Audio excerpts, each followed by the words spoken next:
Halo teman-teman, kali ini kita akan bahas materi kedua kita, yaitu enzim.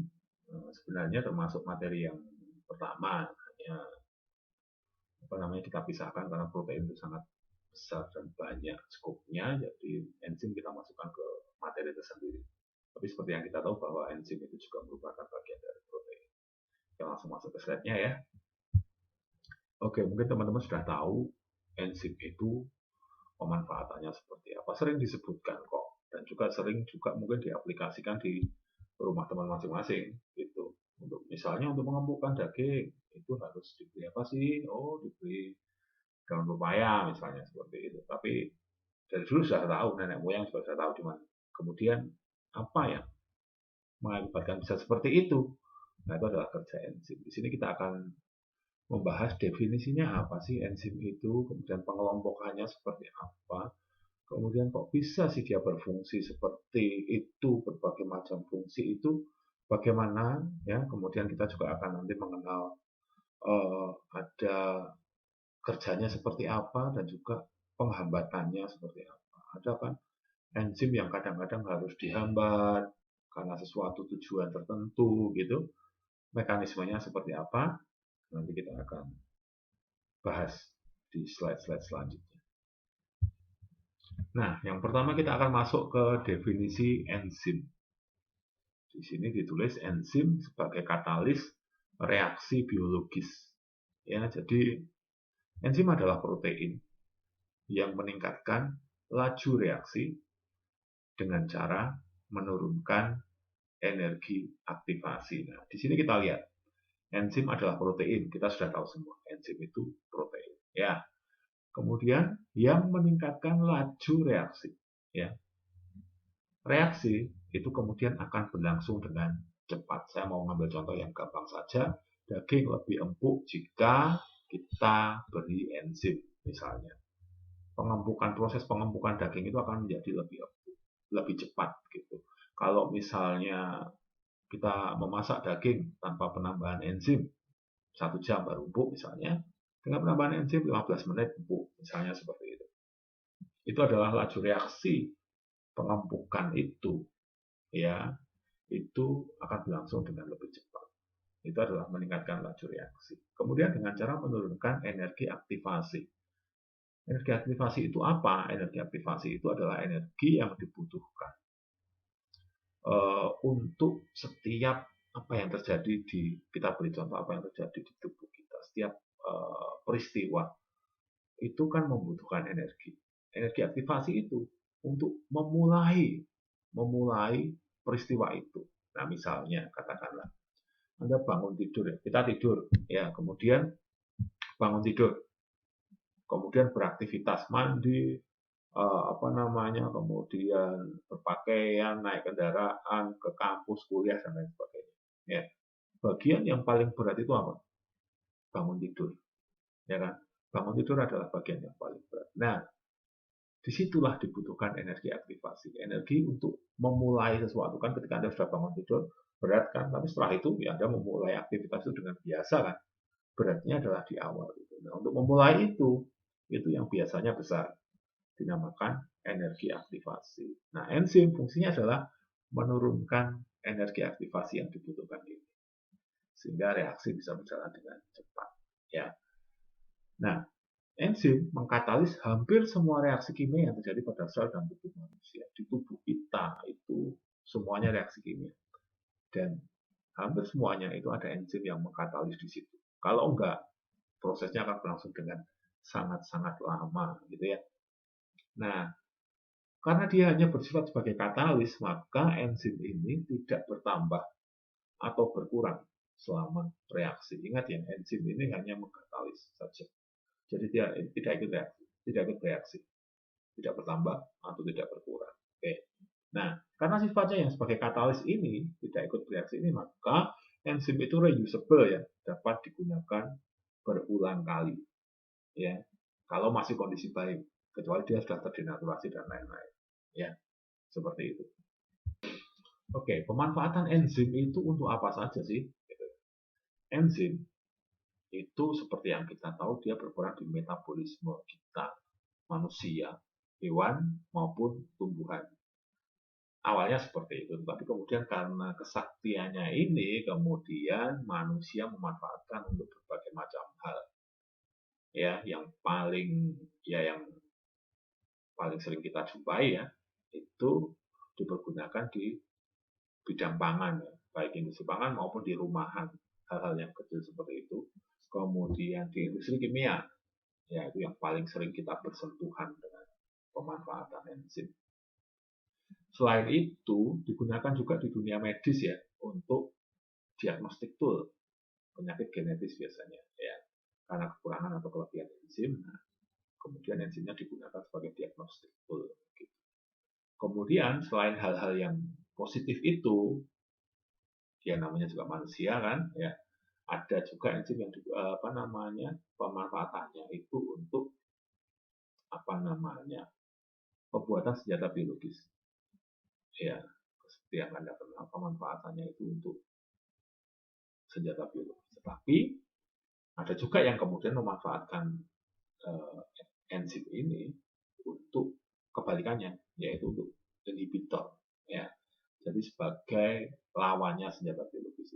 Ya, sama-sama mengembangkan itu di bidang persenjataan ya, di bidang militer.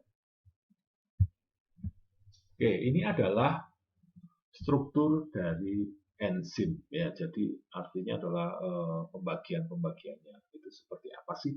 Gitu. Secara garis besarnya adalah seperti ini. Nanti kita akan masuk lebih detail lagi ke perbagian-bagian. Jadi enzim itu dibedakan menjadi dua, yaitu kompleks atau holoenzim dan simple.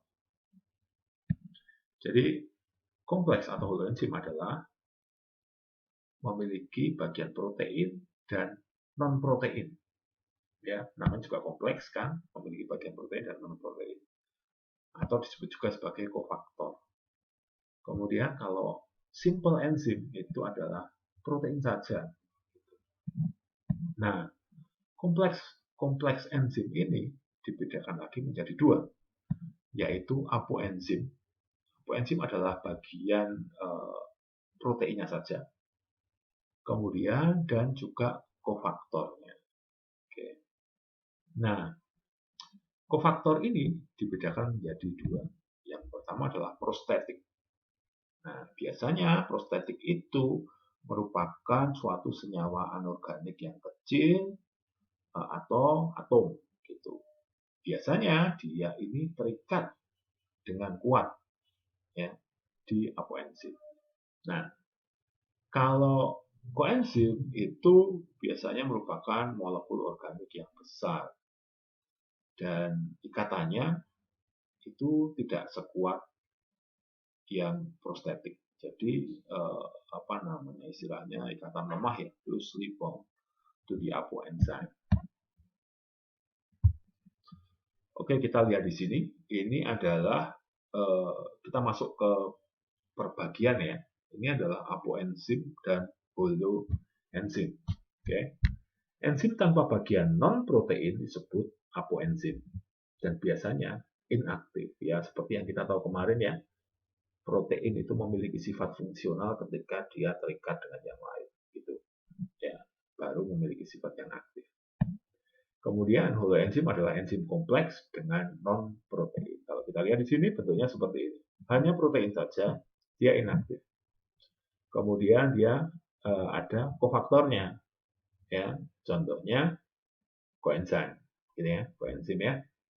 Kemudian ketika dia sudah ada di kofaktor ini sudah berikatan dengan apoenzim, maka akan menjadi holoenzim. Ketika sudah menjadi holoenzim, maka dia akan menjadi enzim yang aktif. Artinya, dia memiliki sifat fungsional, yang berarti dia sudah bisa untuk berikatan dengan substrat. Oke, setelah tadi holoenzim dan apoenzim, maka kita bahas sekarang adalah kofaktor. Kofaktor adalah suatu senyawa kimia non-protein yang terikat, baik kuat maupun lemah, pada enzim, ya, dan diperlukan sebagai katalis. Tipe kofaktor itu ada dua, yaitu koenzim dan prostetik. Ya, koenzim adalah komponen non-protein terikat lemah pada apoenzim oleh ikatan non-kovalen. Jadi ikatannya lemah. Contohnya apa? Contohnya vitamin B. Vitamin B nanti banyak turunan-turunannya ya. Vitamin B, B1, B2, B5, dan lain sebagainya. Dia terlibat di banyak sekali metabolisme di dalam tubuh kita. Ya. Kemudian vitamin C. Vitamin C itu terlibat sebagai koenzim untuk misalnya penyembuhan luka misalnya, atau dia juga diperlukan untuk biosintesis kolagen atau turunan vitamin yang lain, gitu ya. Kemudian kalau yang prostetik itu seperti apa? Itu adalah komponen non protein terikat kuat pada koenzim oleh ikatan kovalen. Ya beda ya, bedanya seperti itu. Contohnya adalah Fe, zinc, manganis, magnesium, dan lain-lain. Ya. Ini kalau kita mengingat yang kemarin kita bahas protein kan juga sama kan, ada yang prostetik gitu, dia juga mengikat protein, kemudian dia mengikat logam gitu ya, metaloenzim gitu misalnya. Kan kemarin kita juga bahas protein. Nah, koenzim itu contohnya adalah vitamin dan turunan-turunannya misalnya. Vitamin diperlukan oleh enzim dan dapat diperoleh melalui makanan. Jadi kan makanan yang kita asup kaya vitamin, nah seperti itu. Sebagian besar vitamin ditransformasikan secara enzimatis menjadi koenzim. Ya. Kemudian kekurangan vitamin mengakibatkan kekurangan koenzim dan memicu penyakit. Ya, seperti yang kita tahu bahwa vitamin itu diperlukan dalam jumlah yang hanya sedikit kan, tidak banyak gitu. Tidak seperti kalau kita membutuhkan energi gitu kan, nasinya banyak atau karbohidratnya banyak. Kalau vitamin itu hanya sedikit, seperti halnya mineral ya. In the trace amount, jumlahnya kecil. Kenapa? Ya, karena memang yang dibutuhkan kecil, dan juga kenapa kalau itu tidak dipenuhi maka mengakibatkan penyakit? Ya karena ketika tidak ada koenzim, vitamin dan turunan-turunannya, maka enzim tidak dapat berfungsi kan? Artinya apa? Ketika enzim tidak dapat berfungsi, maka metabolisme di seluruh tubuh kita akan menjadi terganggu. Berujung pada timbulnya berbagai macam penyakit. Gitu. Ya, alurnya seperti itu, alur berpikirnya seperti itu. Oke. Ini adalah yang prostetik ya, contoh dari prostetik group. Misalnya apa? Metaloenzim mengandung ion logam yang terikat kuat pada aktif site-nya. Contohnya apa? Fe, zinc, copper, cobalt ya. Misalnya contohnya adalah karbonik anhidrase. Misalnya karbonik anhidrase itu mengandung zinc ya di sini. Ya. Macam-macam, contohnya bermacam-macam. Itu ada salah satu contohnya. Anda bisa mencari contoh-contoh yang lain ya di pustaka. Silahkan Anda cari. Ya, dari tadi beberapa kali kita singgung tentang active site. Active site itu apa sih? Gitu ya. Active site adalah bagian spesifik dari enzim di mana substrat itu terikat. Ya, bagian spesifik dari enzim di mana substrat akan terikat. Dia enzim itu akan mengikat substrat kan. Nah, tapi itu tidak semua bagian, hanya di bagian tertentu yang namanya active site. Ya. Substrat pada umumnya merupakan molekul yang kecil, ya, sedangkan enzim adalah molekul protein yang besar. Oleh karena itu, substrat terikat pada bagian kecil yang aktif pada enzim. Ini adalah penjelasan dari active site. Ya. Active site bisa digambarkan seperti ini ya. Enzim itu memiliki kantung yang disebut active site ya. Jadi bagian besar yang memiliki kantung kecil ya, hanya di sebagian bentuk sebagian dari tubuhnya enzim itu memiliki kantung yang disebut sebagai active site. Ini adalah enzim dan ini bagian yang melengkung-melengkung ini adalah active site. Nah, active site ini digunakan oleh substrat ya untuk kemudian berikatan di sini. Ya. dia akan mengikat active site ya, mengikat substrat ya, active site ini. Kemudian membentuk kompleks, ya, membentuk kompleks antara enzim dengan substrat. Oke. Kemudian ketika reaksi kemudian terjadi, ya, ketika reaksi kemudian terjadi, maka substrat ini akan berubah menjadi produk. Ya, substrat ini akan berubah menjadi produk. Kalau kita lihat di sini warnanya hijau kan, awalnya substrat, kemudian dia untuk mengilustrasikan bahwa dia berubah, maka kita diberikan warna yang berbeda. Dia akan berubah menjadi produk. Tetapi masih di dalam active site-nya itu, sehingga membentuk kompleks yang namanya enzim produk kompleks. Nah, reaksi selanjutnya adalah produk ini kemudian akan meninggalkan atau terlepas dari active site-nya enzim, akan terlepas. Kemudian enzim ini kemudian akan mengikat lagi substrat yang baru, mengantar dia mengkatalis reaksinya, membentuk produk, kemudian melepaskan. Begini terus berulang. Ya, bagian selanjutnya kita akan membahas tentang sifat-sifat enzim. Ya, tampaknya yang diceritakan enzim itu sakti banget gitu ya. Ya memang gitu. Jadi fungsinya banyak sekali ya, mulai ya di semua kita bisa beraktivitas, itu semua pasti karena enzim. Kemudian kita juga bisa memanfaatkan enzim itu untuk ya di kehidupan manusia ya, di kehidupan kita sehari-hari. Nah, tapi yang harus diingat bahwa untuk memanfaatkan enzim itu kita juga harus tahu sifat-sifatnya itu seperti apa. Ya, ini yang harus teman-teman sekalian ketahui ya. Yang pertama, sifat enzim adalah mempercepat reaksi. Yang kedua, enzim itu spesifik. Ya. Yang ketiga, enzim itu sensitif terhadap suhu. Yang keempat, enzim itu sensitif terhadap pH. Penjelasannya seperti apa? Di slide selanjutnya akan kita bahas satu persatu. Nah, yang pertama, enzim mempercepat reaksi. Penjelasannya bagaimana? Kita lihat ilustrasi yang menarik ini. Bukan saya yang membuat, saya ambil dari sumber yang lain. Oke, kita lihat. Yang A adalah reaksi tanpa enzim. Yang B adalah reaksi dengan enzim. Ibaratnya adalah seperti seorang yang mendorong bola ya, ini ya, mendorong bola. Oke, melewati suatu gundukan, gitu ya. Bola akan didorong ke arah sini sebenarnya. Bola akan didorong ke arah sini, ya, bagian ini melewati sebuah gundukan. Nah, gundukan ini adalah energi aktivasi. Ya, tingginya sekian, energi aktivasinya besar ketika itu tanpa enzim. Berat sekali jalannya kalau tanpa enzim. Ya.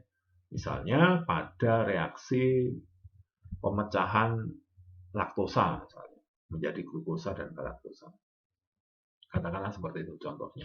Tanpa enzim, energi aktivasi yang dibutuhkan sangat berat. Jadi energi aktivasi seperti yang kita singgung tadi adalah merupakan energi untuk mendorong ya, mendorong untuk kemudian bisa energi untuk mendorong yang dibutuhkan untuk memulai suatu reaksi. Itu energi aktivasi. Dorongannya tinggi banget gitu ya. Nah, kemudian kalau dengan enzim, misalnya laktosa menjadi glukosa dan galaktosa, itu enzimnya kan laktase ya. Ketika dia ada enzim, keberadaan enzim, maka kita lihat gundukannya, energi aktivasinya yang dibutuhkan tidak lagi sebesar ini, setinggi ini tidak, tetapi hanya sekian ketika dia pakai enzim. Ya. Sehingga dia akan mampu sampai di sini. Ya, energi rilisnya produknya sama di sini, cuman kemudian energi aktivasinya kecil, energi aktivasinya rendah. Ya, itulah fungsi enzim untuk mempercepat reaksi. Karena apa? Karena energi aktivasi yang dibutuhkan rendah, sehingga sampai di sininya itu cepat, gitu ya. Ya, waktunya lebih cepat. Nah, yang nomor 2 itu adalah enzim itu spesifik. Artinya apa? Nah, sifat spesifik atau kita kenal dengan spesifitas enzim itu dibedakan menjadi 3. Yang pertama, absolut. Ya, artinya apa? Satu enzim bereaksi hanya pada satu substrat saja. Pokoknya substratnya itu nggak mau, gitu. Nah, itu kemudian dia tidak bisa, active site-nya nggak bisa ngikat substratnya. Ya, contohnya apa? Urease misalnya. Hanya mendekomposisi urea. Ya. Kemudian arginase hanya memecah arginin, misalnya gitu. Itu artinya absolut. Ya. Kemudian yang kedua adalah relatif. Ya, meskipun relatif, katanya spesifik tapi kok relatif. Ya. Meskipun relatif, tetapi dia tetap spesifik terhadap satu hal tertentu. Misalnya apa? Satu enzim bereaksi pada substrat yang berbeda, boleh. Tetapi relatifnya adalah ini, tetapi dia memiliki tipe ikatan yang sama. Misalnya pepsin, misalnya. Seperti yang Anda tahu ya, pepsin itu memecah protein kan.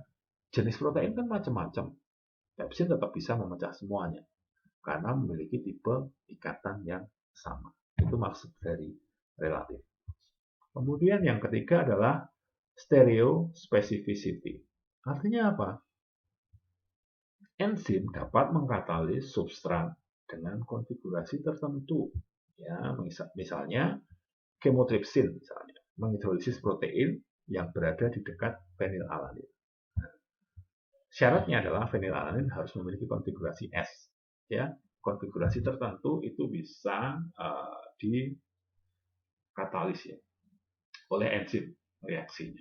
Ya, jadi itu maksudnya stereospecificity. Kalau Anda ingat di pelajaran kimia ya bahwa stereospecificity itu apa toh? Bentuk konfigurasinya.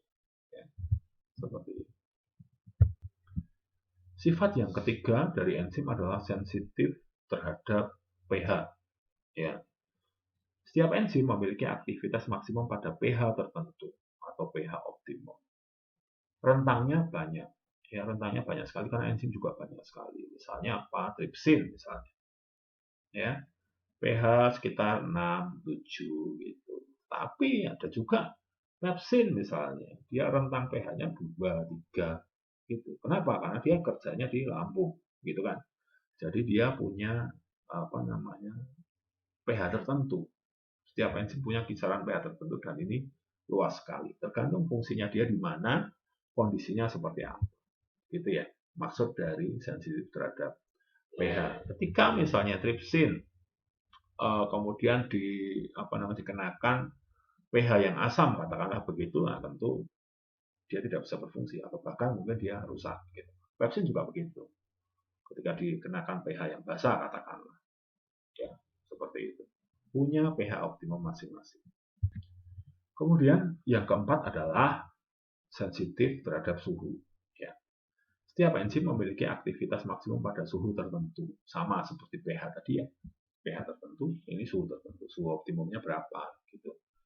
Enzim akan terdenaturasi pada suhu di atas 45 sampai 50 derajat Celcius. Ya, ingat bahwa enzim itu protein. Ya, jadi dia bisa terdenaturasi pada suhu tinggi, gitu ya. Di atas 45 sampai 50. Kemudian suhu optimumnya berapa? Ya rata-rata. Rata-rata ini ada beda-beda juga, tapi rata-rata sekitar 37 derajat Celcius, terutama untuk suhu enzim yang ada di metabolisme yang terlibat dalam metabolisme manusia ya, itu di sekitar 37. Oke, kalau kita tadi sudah menyinggung tentang substrat itu apa, seperti apa. Kemudian kita juga, mempercepat laju reaksi, menurunkan energi aktivasi. Hubungannya apa kemudian antara konsentrasi dari substrat dan juga laju reaksi? Ya, laju reaksi meningkat sejalan dengan meningkatnya konsentrasi substrat. Konsentrasi enzimnya itu konstan. Semakin tinggi konsentrasi substrat, maka lajunya akan meningkat. Aktivitas maksimum terjadi ketika enzimnya jenuh. Ya, semua enzim sudah mengikat substrat, maka dia akan jenuh. Ya. Kalau kita lihat di sini, enzim, ya, enzimnya yang kuning, ya, substratnya yang orange. Ya. Ketika masih banyak enzimnya dan substratnya sedikit, laju reaksi akan meningkat seperti ini. Dia akan meningkat dengan pesat ketika jumlah substrat semakin banyak. Ya, jumlah substrat semakin banyak, enzimnya juga mengikat. Ya, semua tidak ada yang kosong-kosong gini kan, mengikat semua. Maka laju reaksinya ini akan meningkat. Nah, kemudian aktivitas maksimum terjadi ketika jumlah substratnya semakin banyak, tetapi enzimnya tidak bertambah. Ya, enzimnya tetap kan, maka jenuh ya, lajunya akan seperti ini. Ya, atau bisa dilihat dari sini ya, sama juga. Aktivitas enzimnya meningkat, semakin banyak substratnya meningkat, maka ketika sudah jenuh, substratnya banyak tapi enzimnya sudah tidak bertambah, maka dia akan seperti ini. Aktivitas. Nah, seperti itu. Oke, sekarang kita akan masuk ke bagaimana sih mekanisme interaksi antara enzim dengan substrat. Apa sembarangan? Ya, apa sih yang penting reaksi. Gitu. Ingat, tadi sudah ada sifat-sifatnya enzim tadi ya. Sudah kita pelajari sifat-sifatnya seperti itu. Tentu tidak sembarangan gitu ya. Nah, kalau mekanisme interaksinya kemudian ada dua macam. Ya, ada dua macam yang kita kenal. Yang pertama, lock and key model. Yang kedua, induced fit model. Seperti apa? Kita akan bahas satu-satu. Ini adalah model lock and key. Artinya adalah lock itu kan kunci ya, gembok gitu ya. Kemudian key adalah kuncinya gitu. Modelnya seperti itu, macam seperti itu. Pada lock and key itu active site itu bentuknya kaku. Ya, bentuknya kaku, hanya substrat dengan bentuk sesuai yang dapat terikat ya. Kemudian substrat itu perannya seperti kunci gitu modelnya. Modelnya seperti kunci gitu. Model ini adalah model lama dan tidak sesuai untuk semua enzim ya. Dulu pengetahuannya seperti itu. Perkembangan risetnya membuktikan bahwa tidak semua untuk semua enzim. Ini modelnya. Misalnya ini enzimnya. Active site-nya bentuknya seperti ini. Ya. Ya yang bisa masuk ke situ, ke active site adalah substrat dengan bentuk yang seperti ini. Masuk membentuk kompleks. Seperti itu.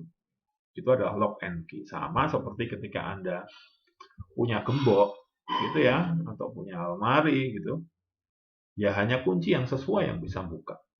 Itu modelnya seperti itu. Ya, kalau kuncinya bentuknya beda, kan nggak bisa terbuka kan. Ini adalah model induced fit ya, yang kedua. Pada induced fit model ini bentuk active site-nya itu fleksibel. Ya, bentuk active site-nya tidak kaku seperti yang tadi ya, tapi ini lebih fleksibel. Bentuk active site dapat menyesuaikan bentuk substratnya ternyata. Ya. Nah, ini sesuai untuk menerangkan kerja berbagai enzim. Jadi kan kalau yang tadi itu kan kaku sekali. Ya, hanya contohnya kalau yang spesifitas tadi yang pertama itu tadi aja. Bentuknya ya kalau mau ini ya cuma bisa ini, substratnya cuma bisa seperti ini. Ya, padahal kan aslinya enggak gitu kan. Kalau misalnya contoh yang lain-lain itu kan tidak gitu ya. Nah, gambarannya adalah seperti ini. Enzim memiliki active site dengan bentuk seperti ini. Kemudian substratnya ternyata bentuknya seperti ini.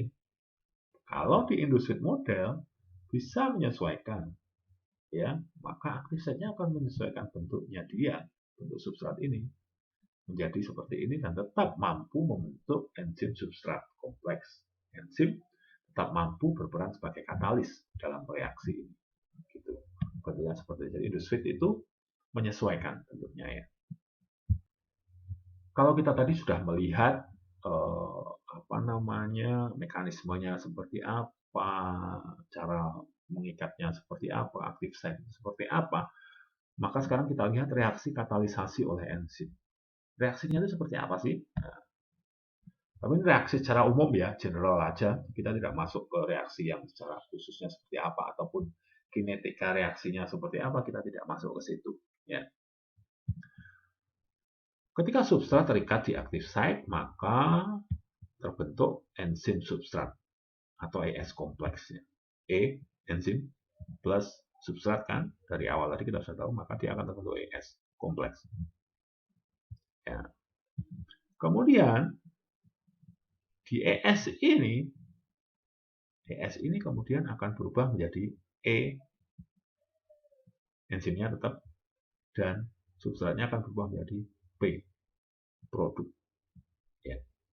Produk kemudian dilepas sehingga enzim dapat mengikat substrat yang lain. Siklus ini berlangsung jutaan kali per menit. Gitu. Jadi merupakan cycle gitu ya. Reaksi keseluruhan dapat dituliskan seperti ini. Enzim ditambah substrat, kemudian menjadi kompleks enzim substrat. Ini bisa kebalikan ya reaksinya. Kemudian dia berubah menjadi enzim plus produk. Seperti itu. Nah, di dalam sistem metabolisme kita, atau juga hewan juga bisa, tumbuhan juga bisa. Itu tadi kita kita tahu bahwa enzim perannya seperti itu, mekanismenya seperti itu. Tetapi kita juga harus ingat bahwa ada juga yang namanya inhibition atau penghambatan enzim. Ya. Dalam jaringan sel terdapat berbagai senyawa kimia, metabolites ya, hasil metabolisme, substrat analog ya, yang sama dengan substrat gitu padahal bukan gitu ya. Kemudian ada racun, ada obat, ada kompleks metal, ada logam yang dapat menghambat aktivitas enzim seperti yang kita tahu kalau kita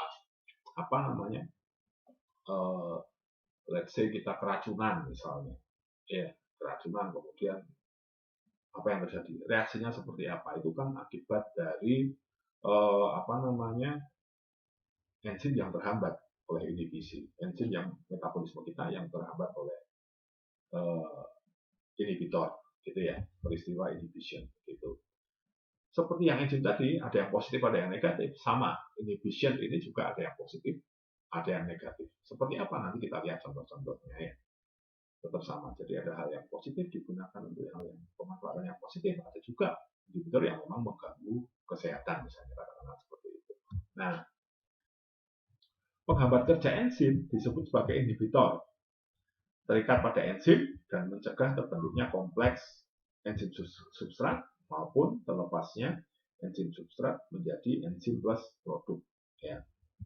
Ada dua jenis inhibition. Peristiwa penghambatan itu ada dua jenis, yaitu satu reversible dan yang kedua adalah irreversible, artinya bisa kembali maupun yang tidak bisa kembali. Nah, ini penting sekali, memang banyak pemanfaatannya juga sangat banyak. Jadi makanya kita pelajari juga di sini. Ya. Kita lihat secara mendetail di slide selanjutnya. Oke, yang pertama adalah reversible inhibition. Ya.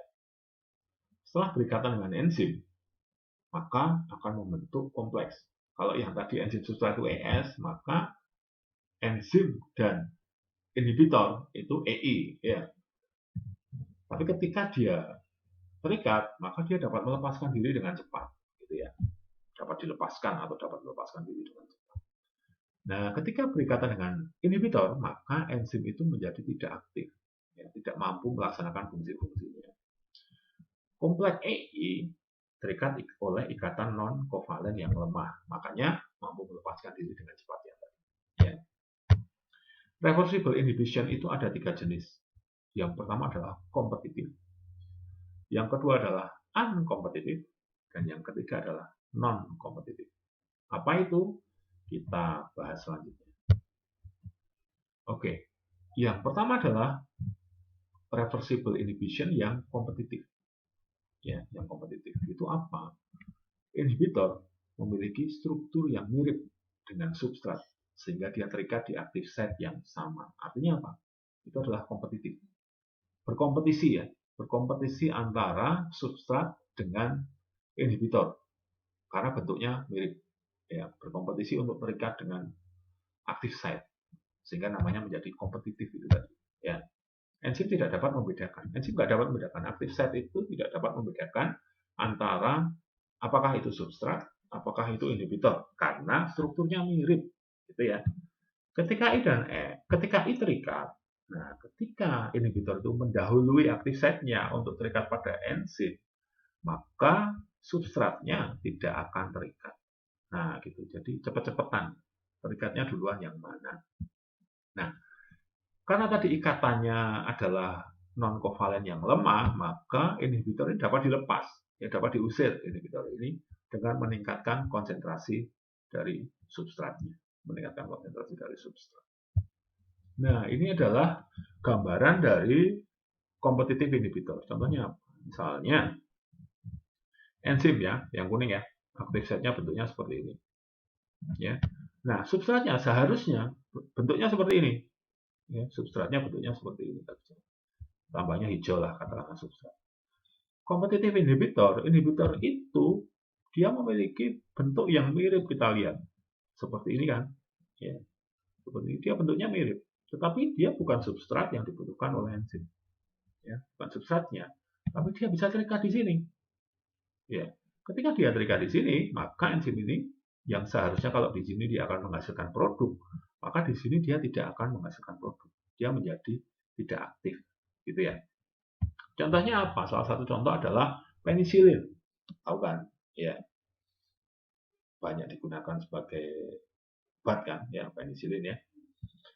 Dia fungsinya kalau ini positif nih, menutup aktif site dari enzim yang digunakan oleh bakteri untuk menyusun selnya. Jadi bakteri itu ketika dia bisa mengakibatkan infeksi itu, ya dia akan regenerasi, menyusun selnya. Nah, si penisilin itu dia akan menutup aktif site dari enzim yang digunakan oleh bakteri itu, sehingga mampu untuk mencegah infeksi. Ya, contoh yang kedua, misalnya sulfanilamid, ya sulfanilamid. Ini adalah biasanya juga digunakan di antibiotik ya. Nah, dia itu menghambat sintesa asam folat. Ya, asam folat itu apa? Kalau kita tahu asam folat juga bisa dipakai untuk ibu hamil dan lainnya ya. Tetapi bakteri sendiri juga butuh asam folat itu untuk ya pertumbuhannya gitu, perkembangan bakteri itu. Maka nah, sintesa asam folat oleh kalau di apa namanya kalau di bakteri itu namanya senyawanya PABA ya. Kemudian dengan adanya sulfanilamid ini, sulfanilamid itu mampu bekerja secara kompetitif gitu. Jadi dia berikatan dengan aktif site-nya bakteri, aktif site-nya enzim yang ada di bakteri itu. Sehingga bakteri itu enzimnya tidak aktif, bakterinya mati, nggak mampu bermetabolisme. Contohnya itu yang kompetitif. Ini adalah contoh penjelasan tentang yang non-competitive inhibition. Ya, yang kedua. Jadi kompetitif, yang ini non. Terikat pada enzim di tempat yang berbeda dari aktif site-nya. Ya. I dan S dapat terikat pada enzim di waktu yang sama. Tidak dapat diatasi dengan hanya meningkatkan konsentrasi substratnya. Kenapa? Karena terikatnya tidak di tempat yang sama dengan aktif site. Gitu. Gambarannya adalah seperti ini, enzim aktif site. Aktif site-nya kan harusnya tadi ini muat kan, tapi non-kompetitif ini terikat, tapi dia mendesak di bagian yang lain, bukan aktif site-nya, sehingga bentuk aktif site-nya itu akan berubah dan tidak mampu lagi untuk kemudian dia mengikat substrat. Modelnya seperti itu. Oke, kalau yang ini adalah uncompetitive inhibition, kurang C ya, uncompetitive inhibition ya, terikat pada enzim substrat kompleks ya, tapi bukan pada enzim yang bebas. Ya, terjadi pada reaksi dengan multisubstrat. Misalnya seperti ini ya. Enzim seperti ini. Nah, enzim memiliki dua aktif site ya. Jadi dia multisubstrat. Artinya substrat akan menempel di sini dan di bagian ini. Kita lihat bahwa kemudian substrat ini sudah menempel di sini. Dia tinggal menunggu satu substrat lagi akan menempel di sini. Tetapi inhibitor kemudian bekerja dengan nempelin sisi yang ini. Gitu. Harusnya ini substrat, tapi dia tertempel oleh inhibitor, jadi mengakibatkan enzimnya menjadi tidak aktif. Modelnya seperti itu untuk yang uncompetitive. Oke, kemudian yang kedua adalah irreversible. Kalau yang tadi irreversible, yang ini irreversible inhibition. Ini sangat sulit lepas. Ya. EI kompleksnya itu sangat sulit untuk lepas. Kemudian dia terikat kuat ya melalui ikatan kovalen dan non kovalen. Jenisnya ada 3. Group specific reagent, substrat analog, dan suicide inhibition. Seperti apa? Yang pertama adalah group specific reagent, ya, bereaksi dengan active site enzim yang memiliki konfigurasi asam amino tertentu, R group asam amino. Misalnya, ini adalah enzimnya, ya, asetylcholine esterase misalnya. Dia memiliki active site dengan konfigurasi tertentu, OH misalnya, contohnya serin katakanlah, gitu ya. Nah, kemudian inhibitornya DIPF ini misalnya, dia akan berikatan dengan active site-nya ini. Ya, konfigurasi ini kemudian dia akan berikatan, maka membentuk kompleks, ya, F-nya hilang, ya, F-nya hilang.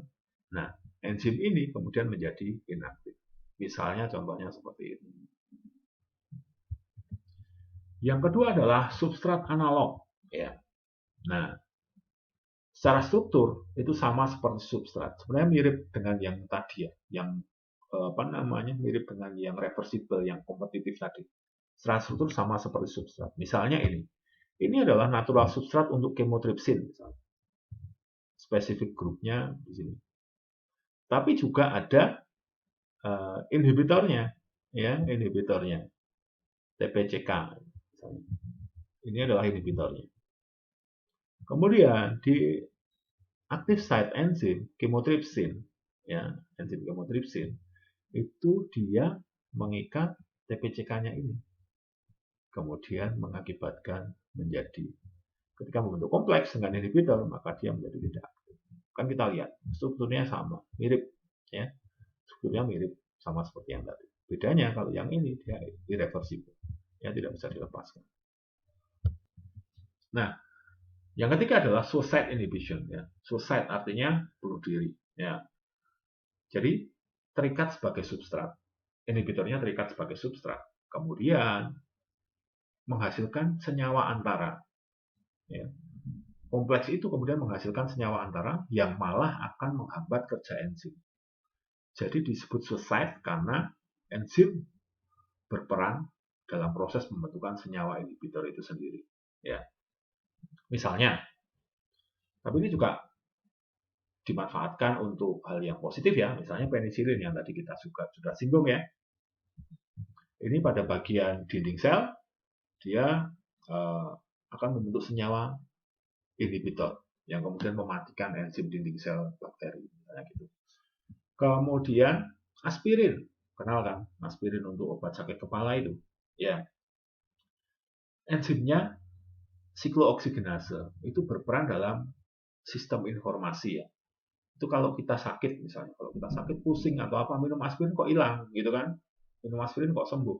Nah, aspirin ini akan menghasilkan senyawa antara yang kemudian mampu menghambat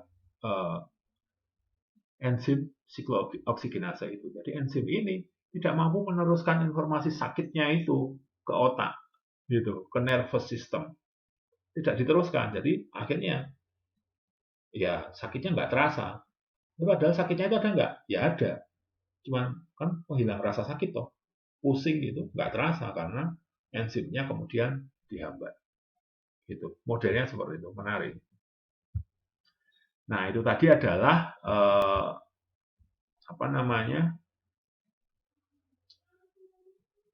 inhibitor. Ya, sekarang kita masuk ke penamaan enzim. Kita kenal 2 cara ya, nama umum dan nama trivial. Ya, yang nama umum itu menambahkan akhiran ase dari substrat. Misalnya, tirosin, ase, mengkatalisis oksidasi tirosin. Selulase, mengkatalisis hidrolisis selulosa.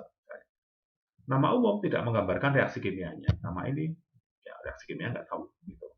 Kemudian yang kedua adalah nama trivial. Contohnya pepsin, katalase, tripsin. Tidak memberikan informasi substrat, produk, maupun reaksi kimianya. Ini malah lebih ruwet lagi, tidak memberikan. Memang susahnya di sini, kita nggak tahu. Nama umum, nama trivial, itu tidak menggambarkan apa-apa. Gitu. Nah, sekarang kita masuk ke bagian yang memang menjadi bidang kita ya, enzim yang umum dipakai atau dipergunakan, diaplikasikan di bidang pangan. Yang pertama, protease, dikenal juga sebagai peptidase atau proteinase. Ya.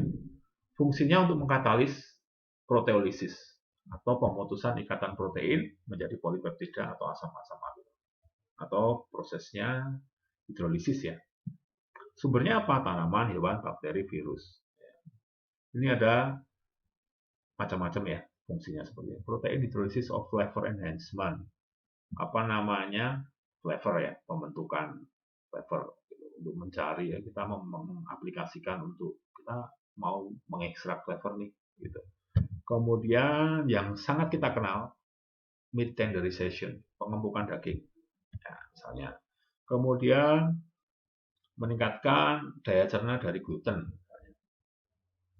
Kemudian ada juga degradasi dari kompleks-kompleks yang mengakibatkan turbidity, itu artinya tidak jernih ya, kekeruhan gitu. Biasanya pada sari buah misalnya atau alkohol.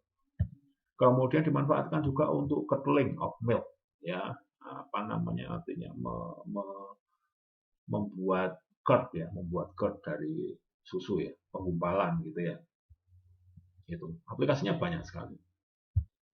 Kemudian contoh lain adalah amilase, enzim yang mengkatalis hidrolisis pati menjadi gula. Sumbernya saliva atau mikroba. Nah, seperti ini pemanfaatannya.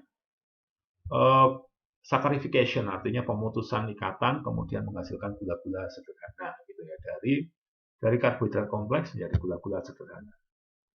Kemudian preparasi maltosa ya, dari dan juga fruktosa sirup ya. Kemudian meningkatkan keempukan dan volume dari roti misalnya. Kemudian konversi dextrin menjadi gula untuk apa namanya, membuat bir ya, bir yang rendah kalori. Kemudian ada lagi selulase. Selulase adalah enzim yang mengkatalis hidrolisis selulosa. Ya, sumbernya mikroba atau jamur. Hampir semuanya sumbernya sekarang adalah mikroba ya, untuk enzim-enzim, untuk enzim-enzim yang apa namanya, komersial gitu ya. Sama fungsinya seperti tadi, pembuatan gula-gula sederhana dari karbohidrat kompleks ya, sama mirip seperti itu. Fungsinya hampir sama karena kan ini kan juga memecah karbohidrat kompleks. Kemudian contoh lain lipase, enzim yang mengkatalis hidrolisis lemak. Ya, sumbernya hewan, tumbuhan atau mikroba. Contohnya apa? Contohnya pada pembuatan keju ya, cheese ripening, pematangan istilahnya gitu ya, pematangan keju misalnya. Kemudian hidrolisis dari lemaknya susu.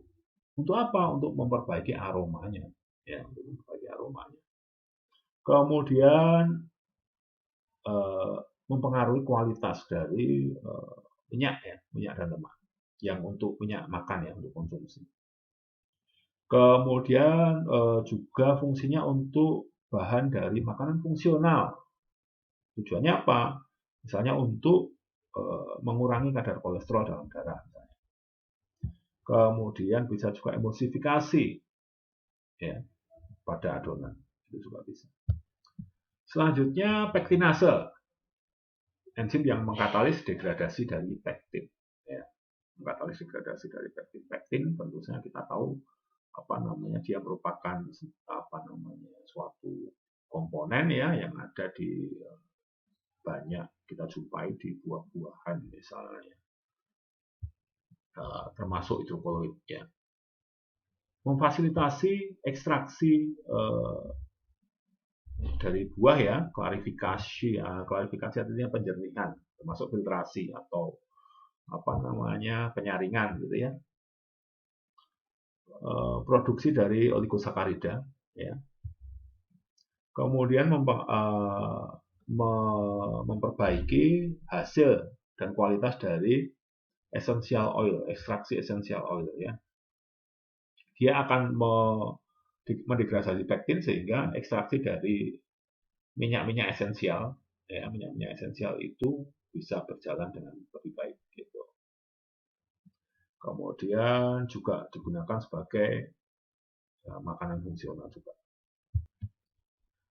Selanjutnya, silanase, enzim yang mengkatalis degradasi polisakarida silan menjadi silulosa. Degradasi hemiselulosa atau dinding sel. Sumbernya banyak banget, ya. Sumbernya banyak banget. Fungsi yang biasa kita kenal adalah conditioning adonan, ya, mengkondisikan adonan, kemudian mempengaruhi elastisitas dari gluten dan juga kramnya, struktur kramnya dari produk, ya. Kemudian dia juga bisa untuk meningkatkan keempukan dari roti, ya, dan juga volume, pengembangan volume dari roti.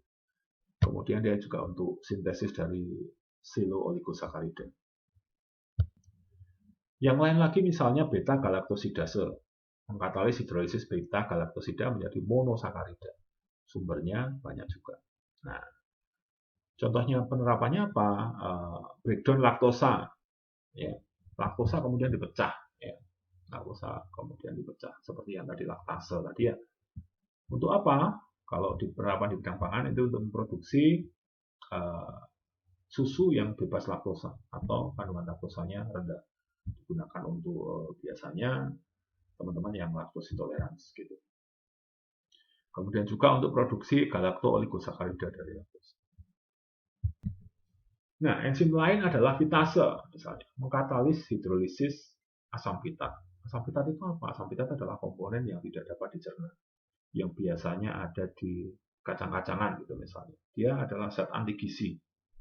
Jadi fungsinya, kerjaannya dia itu adalah menghambat penyerapan dari zat-zat gizi yang ada di dalam bahan pangan, kacang-kacangan terutama, ya. Ini fungsinya adalah improve nutritional value of plant-based food, tentu, ya. Nutritional value, ya, kandungan nutrisi dari bahan-bahan pangan hewan nabati, tentu karena dia akan menghidrolisis asam fitat itu yang tadi anti gizi tadi, ya. Kemudian melepaskan fosfat dan ada nutrien, ya, nutrien lain dari fitat dan meningkatkan bioavailabilitasnya. Bioavailabilitas artinya kemampuan dari senyawa itu untuk kemudian dimanfaatkan. Bioavailable gitu, ya. Kemudian meningkatkan kecernaan juga. Kemudian yang terakhir adalah tanase, yaitu untuk mengkatalis hidrolisis dari tanin, sumbernya bakteri. Fungsinya apa yang kita kenal itu adalah melepaskan asam galat dan glukosa dari taninnya, ya, hidrolisis tanin. Kemudian menyingkirkan tanin dari green tea infusion misalnya. Pada saat preparasi dari teh instan misalnya. Tanin itu kan senyawa yang bisa menimbulkan rasa sepet, ya. Dalam jumlah yang kecil dia oke. Misalnya teh ya harus sepet toh, supaya enak kan ada rasa-rasa sepatnya oke. Cuma ketika dia terlalu banyak maka hasilnya juga untuk konsumen tentu tidak suka. Jadi dia bisa kemudian hidrolisis, ya, oleh enzim yang namanya tanase. Nah, itu tadi materi yang terakhir, slide yang terakhir tentang enzim. Jadi nanti silahkan dipelajari, kalau ada pertanyaan kita akan bahas di kelas online kita.